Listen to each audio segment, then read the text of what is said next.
menurut aku sih sebagai anak muda ya, waktu kosong itu investasi. Wahyu. Betul. Jadi kalau you are not investing in yourself ketika waktu luang, ketika weekend atau malam, ya kamu harus siap dengan resiko nanti ada kondisi setelah lulus bingung harus ngapain.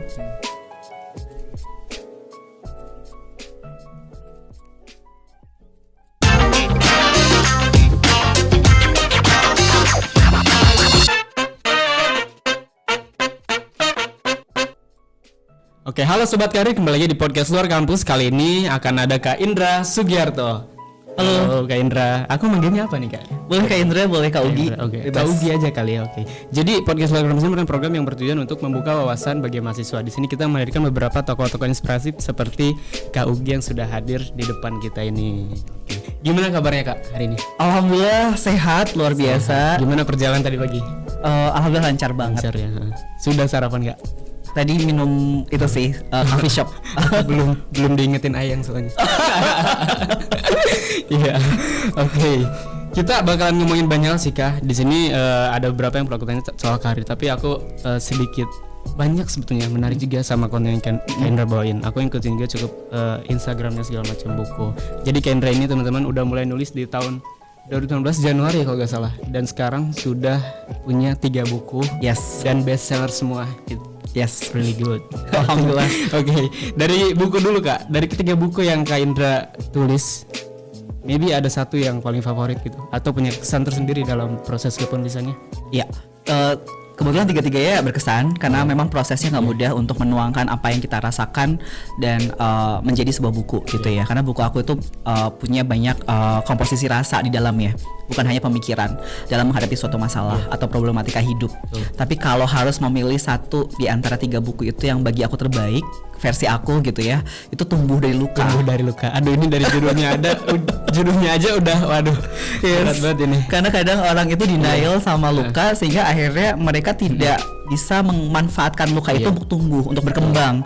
Padahal Tuhan ngasih kita luka, ngasih kita challenge, tantangan, masalah, pasti ada reasonnya untuk kita naik level. Nah, dengan judul buku Tumbuh dari Luka, harapan aku para pembaca bisa embrace luka yang Tuhan kasih ketika kita menghadapi masalah hidup. Iya, aku cari tahu juga tentang buku itu, kayak ngajarin kita banget kalau lagi di kondisi kayak gitu. Mungkin banyak orang yang ya dapat luka itu tapi mereka kadang nggak bisa survive, bertahan, justru nggak bisa memanfaatkan situasi itu buat berkembang, dan ya buku itu sangat recommended dapat dibaca. Luar biasa. Nah, Kak Indra ini sekarang dikenal sebagai entrepreneur, as a writer juga, kemudian sebagai trainer juga. Pertanyaanku satu Kak, Kak Indra ini lulusan kimia. S2-nya manajemen bisnis. Tapi berkarir seperti sekarang ya. Itu gimana ceritanya Kak? Oke, interesting. Iya, jadi jauh banget ya. Keluar jalur ya dari kimia S1 yang sangat science. Dulu aku juga pas kuliah S1 Wahyu, aku kepikirannya sebenarnya kerja di lab seperti teman-teman kimia pada umumnya. Dan dulu exposure informasi juga belum seperti sekarang. Jadi di bayangan aku, imajinasi aku ya pilihan karir aku ke arah situ. Terus itu lab udah kimia. Langsung lab. Dan aku bersyukur banget ternyata IPB ini meskipun waktu itu dunia belum sedigital sekarang ya, tapi IPB tuh ngasih banyak choices kita untuk mengembangkan diri. Salah satunya dalam hal entrepreneurship atau bisnis. Melalui program-programnya ya. Terutama program dari CDA. Aku waktu itu adalah salah satu pionir angkatan pertama untuk program namanya Program Mahasiswa Wirausaha. Dan aku salah satu yang alhamdulillah lolos sampai tahap final dan dibantu oleh teman-teman CDA untuk mengembangkan karir pertama aku sejak mahasiswa menjadi seorang entrepreneur. Disitulah aku merasa dapat calling, dapat panggilan hidup bahwa wah, ternyata aku passionate di bidang ini dan ini tuh seru banget gitu. Aku tipikal orang yang pekerja keras, bisa ngerjain apapun siang malam gitu ya, tanpa perlu ada batasan waktu, dan aku enjoy ngerjainnya. Enjoy banget ya. Enjoy banget. Dulu tuh semester berapa itu berarti pas mulai PM? Kayaknya semester 6. Semester 6 sama kayak aku sekarang berarti. Kamu juga ya? Semester 6. Ya, seperti semester kamu. Semester kamu. Wow. Interesting nih. Siapa tahu kalau aku mulai sekarang bisa seperti Kak Indra juga nih. Luar biasa ya Kak Indra. Sekarang Kak Indra domisili di mana Kak? Sekarang aku tinggal di Bogor, di Cimanggu tepatnya. Bukit Cimanggu City. Juga Bogor juga, tapi aku sedikit ujung. Cigombong. Di mana itu Cigombong? Ya, boleh dicari di Google, ada kok. Oke Kak Indra, balik lagi ke topik ya. Nah, di usia waktu itu semester 6 itu mulai dari mana? Apa sudah mulai nulis atau sudah mulai ngolah sosmed yang kita kenal masuk kampus sekarang? Karena aku baca-baca masuk kampus itu mulai di 2016 betul? Yes, Iya. precisely. Itu apa yang lebih awal tuh? Jadi sebelumnya namanya Catalyst Education. Catalyst Education. Jadi pas ikut lomba program mahasiswa wirausaha itu, aku sebagai anak kimia yang waktu itu punya hobi ngajar les kimia gitu ya untuk menambah uang saku. Kan kita sebagai mahasiswa harus kreatif ya, nyari-nyari uang saku tambahan, beasiswa gitu. Nah, salah satu part time job yang aku lakukan saat itu in my daily basis adalah ngajar les kimia. Dan aku juga nggak nyangka gitu bahwa bermula dari hobi ngajar les kimia akhirnya membawa aku punya pemikiran untuk bikin bimbel Katalis. Nah, dari bimbel Katalis itu yang alhamdulillah sukses juga saat itu. Kemudian dari situ aku mikir apa ya impact yang lebih besar yang bisa aku berikan. Kalau misalnya Katalis kan lokal nih di Bogor, alhamdulillah sih promosinya nasional. Artinya banyak sekali student aku yang berasal dari Aceh, dari luar Jawa, dari berbagai kota di Indonesia yang datang ke sini ikut camp kita, ikut karantina kita, program karantina bimbel gitu menuju PTN. Nah, tapi waktu itu aku merasa ini tuh masih belum besar nih impactnya. Akhirnya aku bikin masuk kampus di tahun 2016. Pada saat itu Catalyst masih running. Masih running. Dan aku juga nggak tahu bakal ada COVID di tahun 2021 ya. 2020 aku nggak tahu bakal ada COVID kan. Jadi aku membuat masuk kampus tujuannya waktu itu untuk membuat impact yang lebih besar. Tujuannya sebenarnya sederhana, pengen supaya anak SMA ini lebih paham, informasi terupdate dan sedetail mungkin tentang dunia kampus. Karena kadang ada anak-anak di luar sana yang gagal meraih mimpinya ya karena nggak tahu ada beasiswa, ada SNMPTN, SBM. Kadang keinginan besar mereka itu terhalang karena beberapa hal itu dan itu minimnya informasi itu. Tapi satu Kak, did you do that alone atau ada teman yang mendukung juga? Karena yang aku pahami ya lingkungan itu sangat berpengaruh juga Kak. Yes, betul. Aku sepakat banget sama itu. Lingkungan tuh sangat ngaruh. Kalau pada saat Katalis awal dimulai sebenarnya aku bertiga kickstartnya. Cuma karena dua teman aku itu merasa mulai kewalahan secara time management, aku juga menghargai ya bahwa mereka mungkin agak susah untuk ngikutin flow aku, flow bisnis gitu ya. Karena kimia kan memang padat. Jadi akhirnya sangat padat. sangat. Jadi ya udah akhirnya aku ditinggal tuh di kayak baru 3 bulan jalan ya. Aku udah ditinggal dan aku nggak pernah punya rasa yang gimana banget, santai aja, chill. Aku setiap ada masalah sih alhamdulillah ya dari dulu selalu percaya gitu ya, Tuhan pasti ada alasannya nih kenapa aku ditinggal sendiri. Nah, sejak saat itu ya alhamdulillah aku juga bisa create my own circle sih tipikalnya. Jadi aku percaya bahwa kita itu attract atau menarik seorang yang sama kayak kita. Kalau kita positif, maka kita bakal attract orang-orang yang positif juga, gitu. Jadi buat teman-teman yang mau mulai bisnis, jangan takut mulai sendirian, jangan takut nggak punya siapa-siapa gitu ya. Kamu bakal punya support system, punya circle ya, as long as kamu bisa memvibrasikan apa yang kamu pikirkan dan bagaimana kamu memandang hidup gitu. Betul, intinya ada di growth mindset kita ya. Yes. Betul sekali. Aku juga baca tulisannya Kak Endra nih soal yang tadi teman-teman dan segala macam. Katanya dewasa itu kadangkala ketika beberapa orang menjauh kita, beberapa orang nggak mendukung kita. Padahal kalau diambil dari sisi positifnya, mungkin itu cara Tuhan buat menjauhkan orang-orang yang nggak akan support kita juga. Betul. Tuh, intinya ya mungkin kita harus ya terus maju dengan apa yang kita rencanakan gitu. Yes. Nah, kira-kira Kak Endra nih dari cerita yang udah tadi diceritain banyak banget nih. Untuk kita nih dari mahasiswa dalam mempersiapkan karir mulai dari tingkat 1 sampai tingkat 4, apa aja sih yang perlu dilakukan? Oke. Semester 1 sampai akhir ya. Tingkat 1 sampai 4. Mungkin beda tingkat, beda preparation ya, beda yang jadi fokus utama. Kalau aku dulu sih pas awal kuliah memang fokusnya adalah organisasi, kepanitiaan dan juga beasiswa. Tiga itu. Karena membangun fondasi ya. Sama akademik juga penting banget jelas. Karena kan kita tahu sendiri ya bagaimana semakin lama semester semakin susah. Betul. Tidak bagus. Jadi kalau tingkat 1 mungkin fondasi utamanya dikuatin dulu, akademik, organisasi, kepanitiaan dan beasiswa. Jadi jangan mikir terlalu advance dulu kalau boleh menyarankan ya. Karena kan zaman sekarang anak beda-beda ya. Karena yang sering ditanyain juga tuh sama biasanya anak-anak tingkat 1 tuh kayak lebih penting mana sih, akademik atau organisasi gitu. Ya, padahal pada akhirnya nanti kita akan tahu jawaban sendiri gitu. Betul. Dan apalagi kemudian kalau udah tingkat 2 mungkin udah mulai berpikir kreatif, udah mulai nyari hal di luar kebiasaan yang bisa kita lakukan. Kalau aku dulu misalnya ngajar les kimia itu start from tingkat 2 dan jangan pernah meremehkan hal-hal kecil. Karena aku merasa aku ngajar les kimia tiap hari saat itu gitu ya, meskipun melelahkan, dan aku berpikirnya bukan hanya sekedar dapat uang saku tambahan, tapi aku juga sedang melatih skill public speaking aku saat itu. Jadi mereka ini anak-anak les aku saat itu adalah cara Tuhan untuk mendidik aku supaya Indra, kamu bakal jadi seorang public speaker di masa depan. Latihan dari sekarang. Iya, luar biasa. Karena setiap yang kita lakukan itu yang gak ada alasan lain selain buat kita berkembang lebih baik lagi kan. Yes. Ya kayak hal yang kecil tuh justru bisa membangun dari kita menjadi lebih baik lagi gitu ya. Betul. Tapi nih Kak, dilihat-lihat mahasiswa sekarang ini ya mungkin ya seumuranku ini paketannya tuh tentang mental illness, toxic positivity, toxic productivity, segala macem. Ada juga yang bilang generasi sekarang tuh generasi lembek gitu, baru lulus terus dimarahin atasan, dibilang kayak wah atasan gue toxic banget nih segala macem. Gimana pandangan Kendra? Oke, ini topik yang sangat menarik ya. Ini pertanyaan yang sangat jadi harus dibahas di mana-mana menurut aku. Karena ini salah satu isunya generasi kalian, Gen Z. Jadi mungkin beda ya antara Gen X, Gen Y dan Gen Z. Nah, Gen Z ini yang terkenal paling kreatif tapi juga paling lembek gitu kan. Jadi udah aware sama isu mental health, tapi sayangnya seringnya jadi overuse, jadi overclaim gitu kan.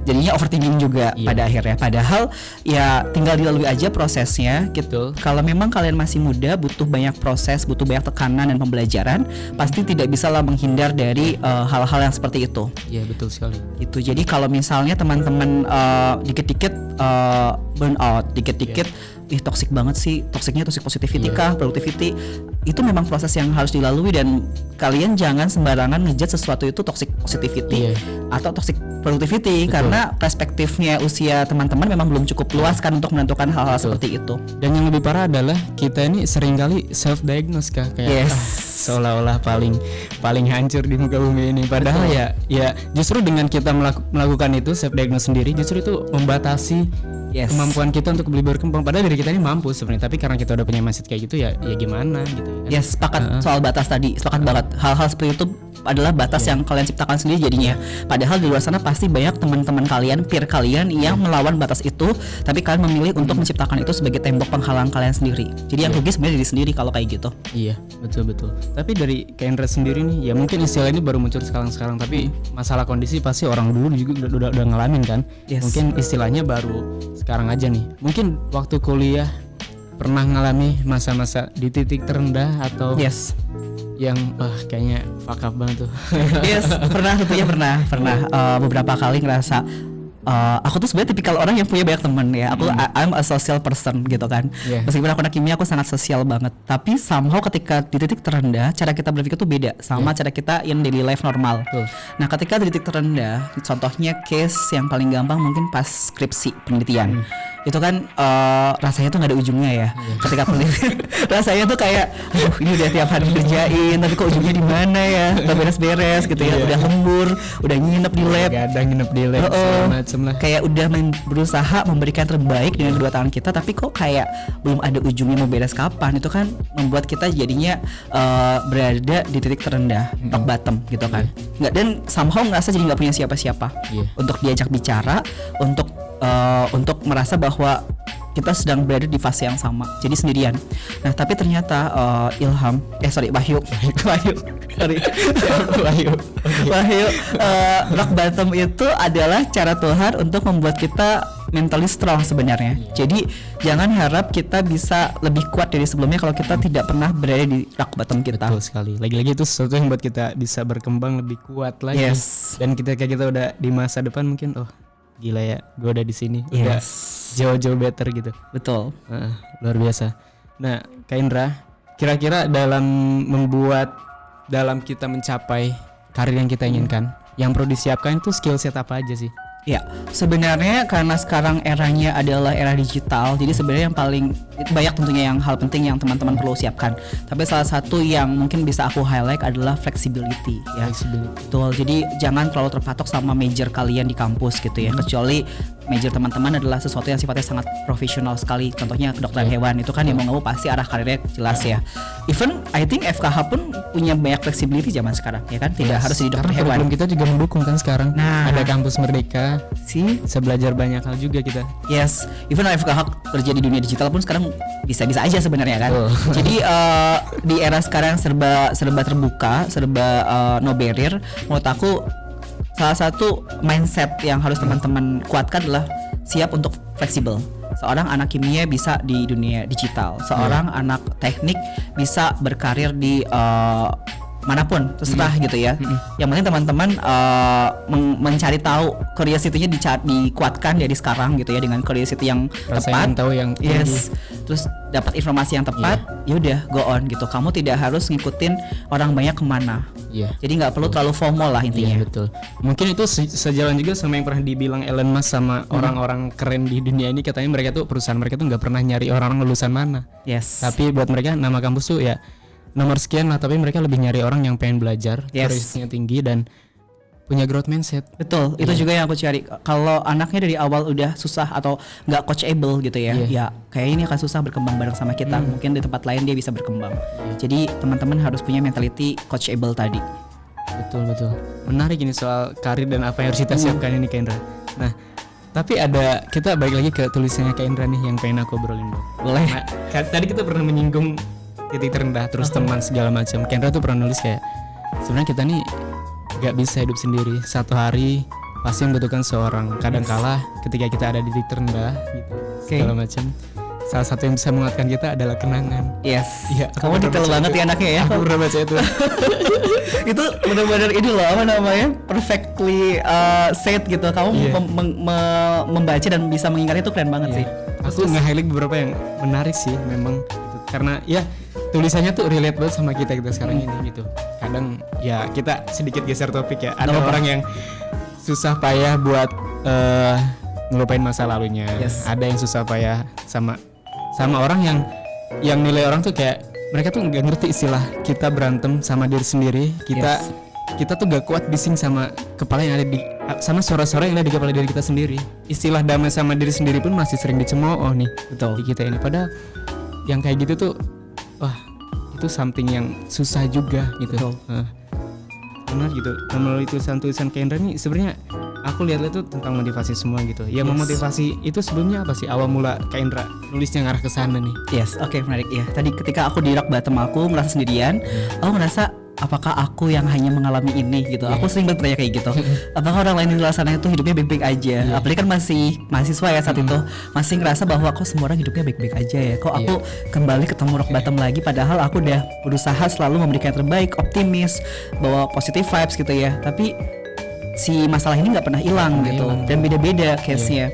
Nah, sejak saat itu aku coba untuk banyak ngobrol sama orang, sama teman-teman, sama anak les juga, sama pokoknya semua orang yang bisa aku lihat berpotensi untuk diajak ngobrol gitu ya. Aku akhirnya ajak ngobrol dan ternyata I found something interesting gitu ya, bahwa di balik foto-foto indah di sosial media gitu ya, di balik perfeksionisnya orang di sosial media, itu memang mereka menyimpan masalah sendiri yang tak pernah mereka bicarakan. Selalu ada sesuatu yang nggak pernah kita tahu dari pribadi orang kan. Yes, nah untuk itulah makanya aku terinspirasi saat itu untuk menuliskannya di sosial media bahwa ini loh yang orang-orang sebenarnya rasain tapi nggak pernah mereka bicarakan dengan siapapun.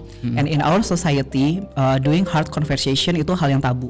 Kita biasa ngobrol itu hal-hal yang sorry to say, maksudnya ini juga penting ya. Ini juga penting untuk diobrolin. Receh itu juga penting. Apa nongkrong-nongkrong hahi juga penting lah untuk entertaining kita ya. Tapi satu missing puzzle yang hilang adalah kita tidak membicarakan sesuatu yang sifatnya tadi hard conversation gitu, bahwa kita juga mengalami hal-hal seperti itu gitu. Kadang ya susah juga nemuin teman yang sekedar bisa ngedengar apa yang pengen kita ceritain gitu, bertukar pikiran, nggak pengen kita nyari solusi, tapi cukup didengar tuh susah juga nyaran kayak gitu ya. Yes, betul. Dan kita perlu juga orang kayak gitu.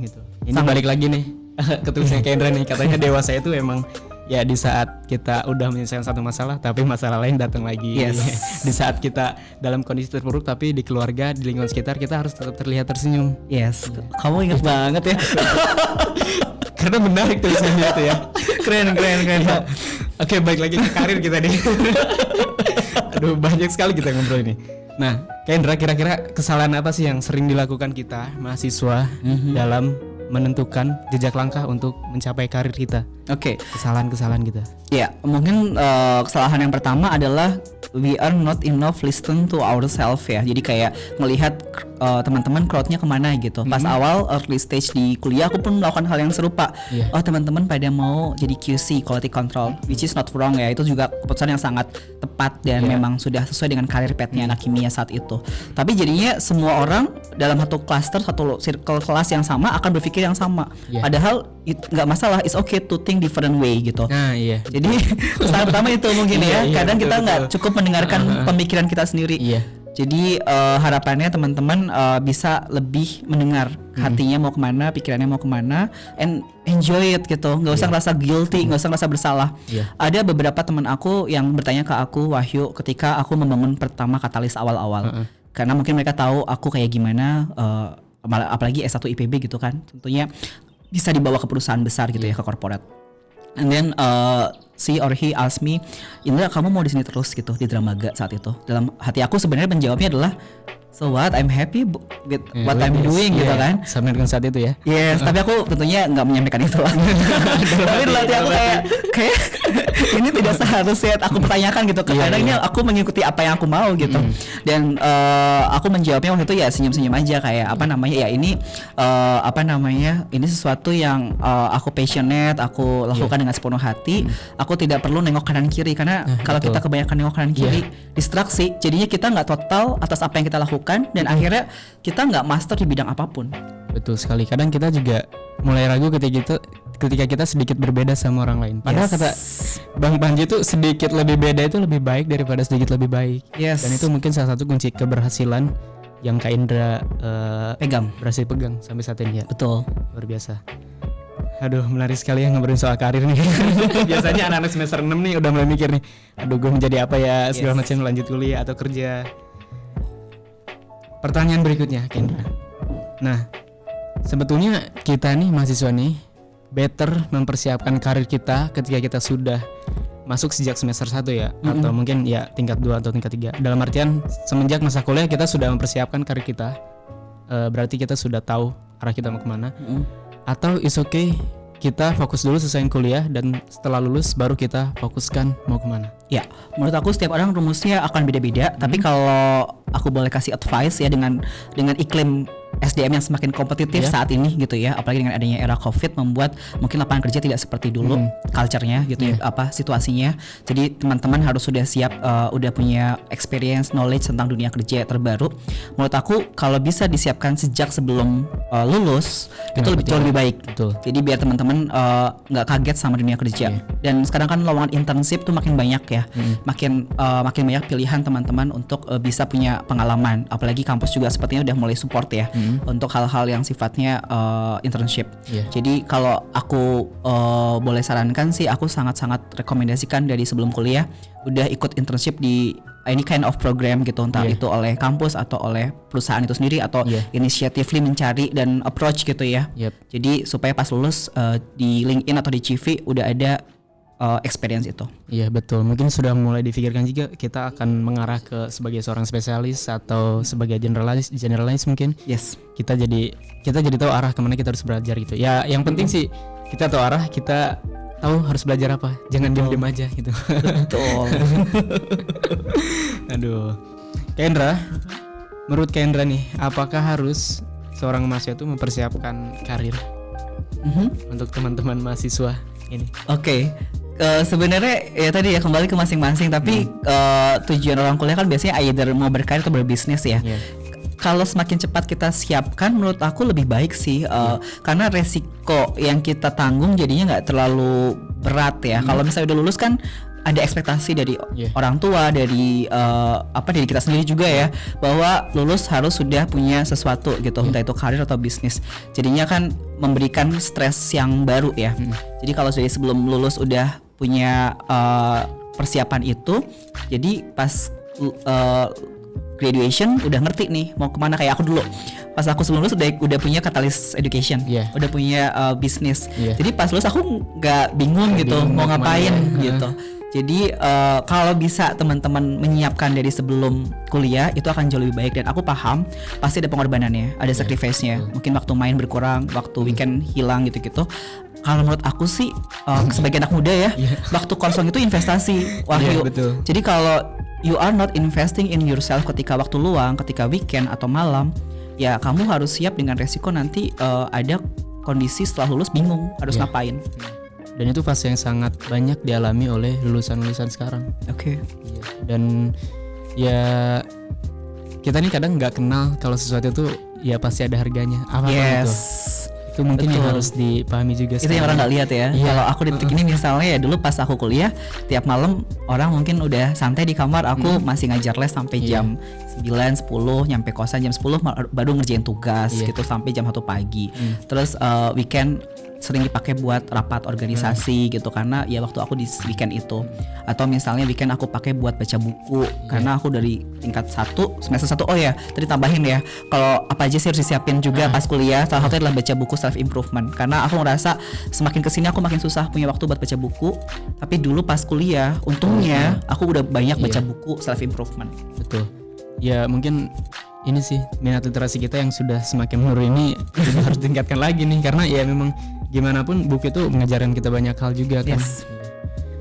Kayak Indra bicara ngomongin karir nih, sekarang nih masih ada beberapa orang yang mutusin karir tuh dari kemauan orang tua. Gimana pandangan Kak Indra soal itu? Sebenarnya aku tipikal orang yang kurang setuju ya dengan pandangan tersebut. Karena ya karir, pekerjaan itu kan hidup kita ya, kebahagiaan kita. Sumber kebahagiaan kita, daily activity kita kalau sampai masih disetir oleh orang tua dengan usia 21 or 22 gitu, I think kalian harus mempertanyakan kedewasaan kalian gitu. Bagaimana bisa kalian di usia tersebut masih disetir oleh orang tua urusan karir? Dan menurut aku iya kan?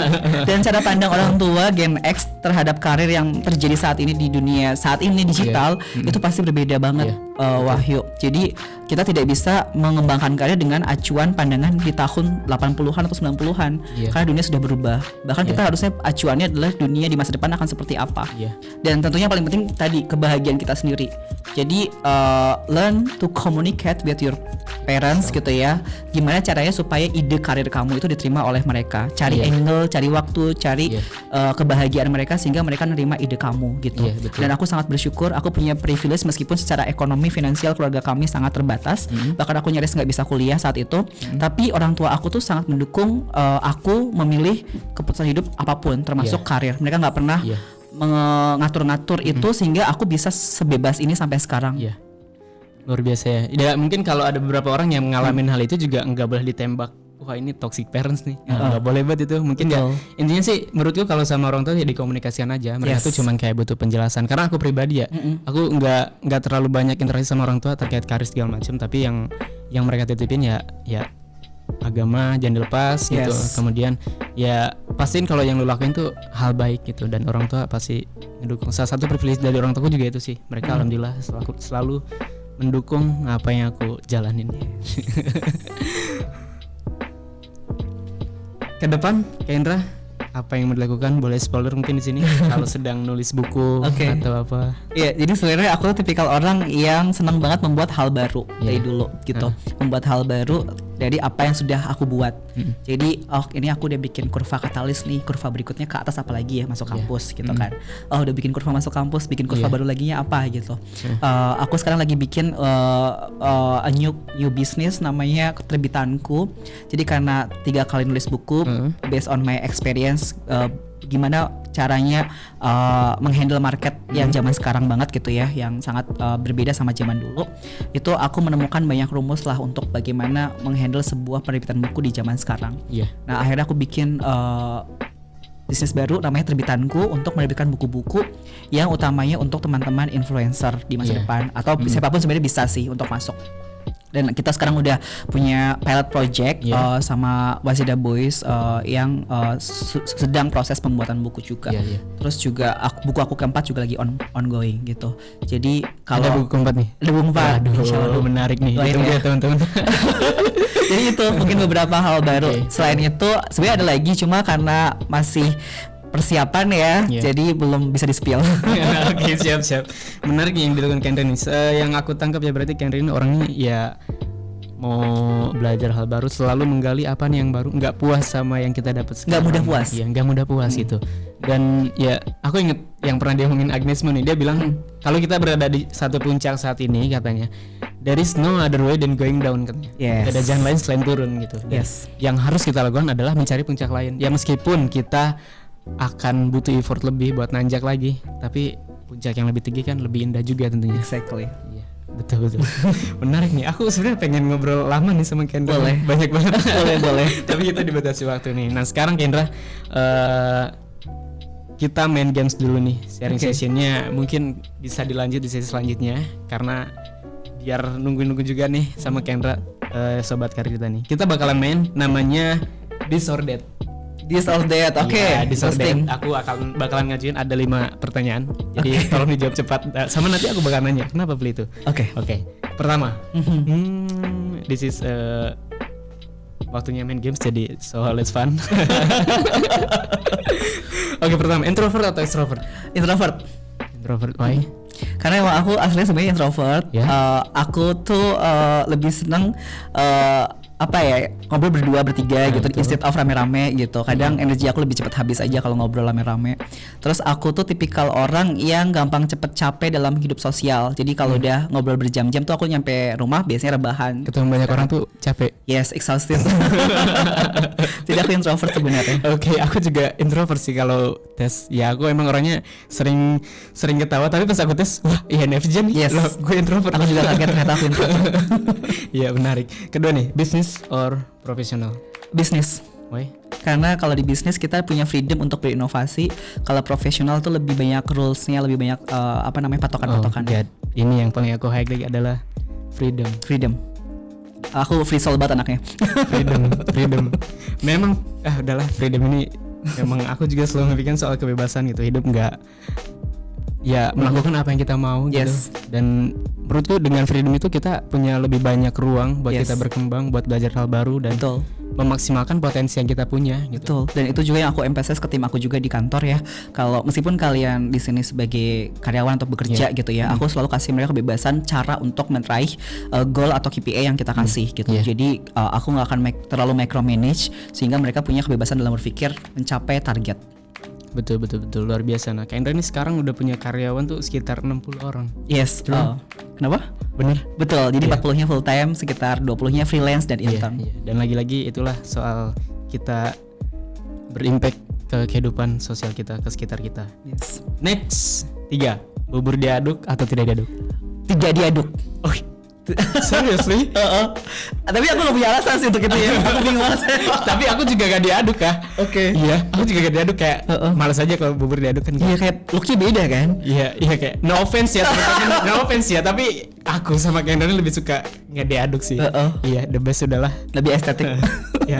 ya mungkin ya terserah lah yang lain. Tapi aku sama Kendra lebih suka nggak diaduk. 4, lebih suka berbicara atau mendengar? Mendengar. Wow. Cepet kan jawabnya, karena emang aku suka banget mendengar. Aku kenapa suka ngobrol sama orang? Karena aku learn a lot sih dari ketika ngobrol sama orang, terus aku dengerin ceritanya. I simply ask a few question gitu ya. Dari situ aku bisa dapat wisdom lah dari cerita mereka. Dan kadang kita nggak harus melakukan pengalaman yang serupa gitu ya, untuk belajar sesuatu. Dengan mendengar kita bisa dapat wisdomnya mereka, dan ya kita jadinya bisa improve diri kita. Ini langka sekali loh orang-orang yang suka mendengar ini loh. Biasanya orang banyak yang suka berbicara aja. Berarti Kendra orangnya lebih ke feelings berarti ya? Yes, aku introvert feelings. Wow. Makanya aku buku aku sangat perasaan kan. Iya, kayak aduh. Mungkin salah satu aku suka ngikutin tulisan Kendra karena relate Feelings. juga sama aku, dan aku feelings juga. Oh, okay. 5, pilih. Nah, bumi bulat atau bumi datar? Bumi bulat dong. I don't even know why there is people out there memilih bumi datar. Mungkin golongan bumi datar nih, Flat Earth Society, kita fighting dulu nih sekarang. Aku juga bumi bulat. Oke Kendra, makasih banyak sudah hadir di podcast kita, di podcast Luar Kampus. Mungkin sebelum kita tutup, kiranya ada yang mau disampaikan, closing statement buat kita. Oke, buat teman-teman mahasiswa, enjoy youth gitu ya, enjoy your moment, nikmatin aja lah jatuh bangunnya, prosesnya teman-teman. Jangan fokusnya ke hasil, jangan fokusnya ke ujungnya di mana. Mendingan nikmatin ya momennya, makan sama teman, nikmatin lembur belajar, nikmatin lembur skripsi, nikmatin mencari tahu passionate-nya kalian di mana. Terus udah passion di A ternyata pengennya B, C. Ya itulah indahnya hidup. Prosesnya itu yang indah, kenangannya itu yang tadi yang indah. Justru kalau udah di akhir udah bingung lagi mau ngapain kan. Jadi betul. nikmatin aja prosesnya. Ya, yang diulas barusan tuh ada juga tulisan tuh, ada 7 hal yang harus kita lakukan. Yes. Enjoy your imperfection. Iya, sih kamu keren banget inget semua tulisan aku. Lebih inget dia kayak daripada aku sendiri. Aku suka tulisan Kendra nih. Oke Kendra, makasih banyak sudah meluangkan waktunya. Sehat selalu Kendra. Kita tunggu lagi. Aku menantikan juga momen berikutnya sama Kendra. So fun bisa have a conversation with you today di tengah sela kesibukan. Semoga sehat selalu dan semua yang direncanakan bisa terlaksana dengan baik. Oke. Makasih banyak teman-teman studio dari Sobat Karir, makasih banyak dan ikuti terus konten-konten kita di podcast Luar Kampus. Makasih, see you next time.